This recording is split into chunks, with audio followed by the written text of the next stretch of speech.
Tout d'abord, je vous accueille dans ce magnifique amphithéâtre du Muséum d'histoire naturelle que certains ont déjà fréquenté sur les précédentes occasions et notamment les événements BAUM. Je passe tout de suite la parole à Hélène Pesquine qui va se présenter et qui va faire un mot d'introduction. Merci Philippe, merci à tous d'être venus dans ce bel amphithéâtre. Je remercie bien entendu le Muséum national d'histoire naturelle de nous le proposer à nouveau pour cette troisième rencontre entre acteurs et chercheurs du programme BAUM.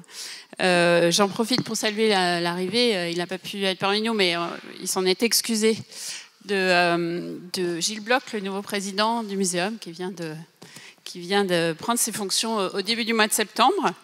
Je dois également excuser Célia de Laverne, qui est la nouvelle directrice de l'eau et de la biodiversité du ministère de la Transition écologique et qui est à Mayotte, dont je reviens, on s'est croisés pour la crise de l'eau avec le ministre des Outre-mer, mais qui a également salué et on peut dire parrainé cette rencontre d'aujourd'hui. Donc on est bien parrainé, on va dire, ce matin. Et également, évidemment, je salue l'Office français pour la biodiversité qui est partenaire et la Fondation pour la recherche sur la biodiversité qui sont partenaires du programme BAUM depuis l'origine.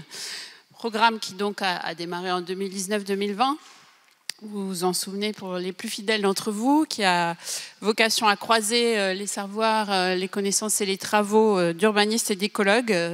Et ça n'a pas été sans peine et sans mal, en tout cas sans difficulté au démarrage, mais je le répète à chaque rencontre. C'est vrai que ce sont des cultures différentes, des méthodes scientifiques différentes qui se sont rencontrées dans ces 6 recherches qui vont vous être présentées aujourd'hui. On arrive au terme, quasiment au terme de ces travaux.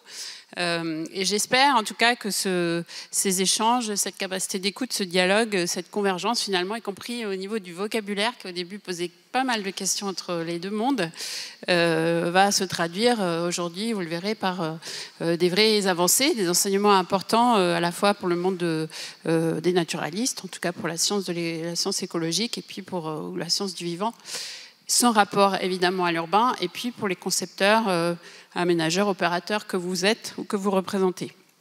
C'est vraiment le sens de ce programme et c'est le sens des programmes et des méthodes utilisées par le PUCAT de longue date, de tenter de progresser ensemble face à des défis nouveaux qui émergent, qui sont de plus en plus significatifs, puissants dans notre environnement professionnel. Et j'espère qu'on aura réussi ce pari.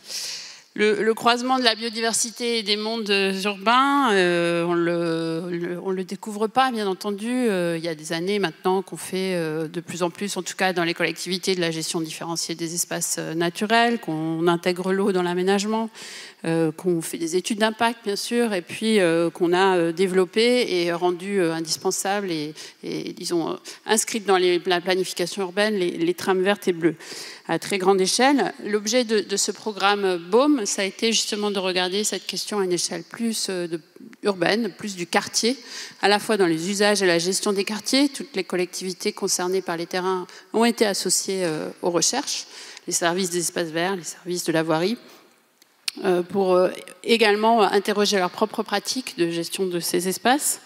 Et puis c'est la question aussi de la reconquête urbaine ou de la revitalisation urbaine ou de la transformation urbaine. On sait qu'aujourd'hui, avec le zéro artificialisation nette, la ville se construira sur elle-même, partout en France, partout en Europe.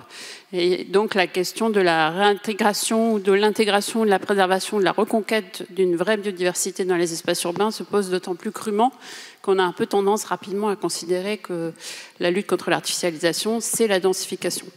Or, on est nombreux ici à savoir que ça n'est pas nécessairement la première voie. Il y a beaucoup d'immeubles bâtis qui sont vides ou sous-occupés dans les villes aujourd'hui.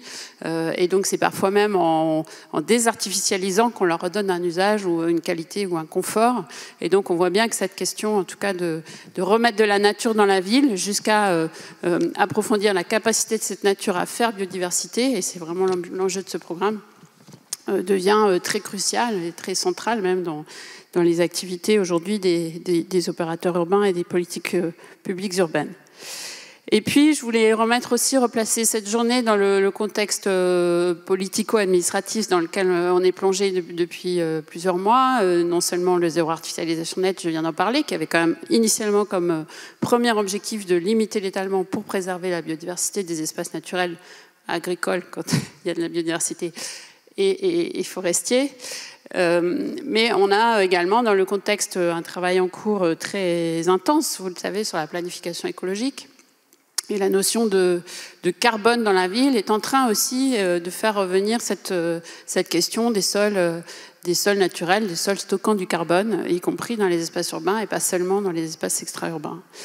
Et puis dernière en date, la crise de l'eau. Alors je reviens juste de Mayotte cette nuit, donc là évidemment ils ont déjà 20 ans d'avance ou 30 ans d'avance sur nous avec des coupures d'eau quotidiennes, voire hebdomadaires. On a devant nous aussi à faire face à cette question des conflits de l'eau entre les espaces urbains et les espaces non urbains et la manière de mieux intégrer la biodiversité et toutes les ressources finalement, toutes ces limites planétaires dans la conception et la gestion urbaine vont devenir également des sujets d'importance pour nous autres professionnels de la ville. Et on sait bien que pour retenir l'eau dans le territoire, notamment à Mayotte dans les territoires très en relief, il faut des sols qui l'absorbent et de la végétation également, avec tous les écosystèmes que ça comprend, qui la préservent. Donc ces sujets d'actualité, on va les croiser aujourd'hui dans les travaux qui vont vous être présentés. On voit aussi que c'est le début et pas seulement la fin d'un programme, mais le début de nouvelles questions qui vont se poser à nous, y compris dans des dimensions de mesure et des dimensions très précises, peut-être de dessin urbain demain.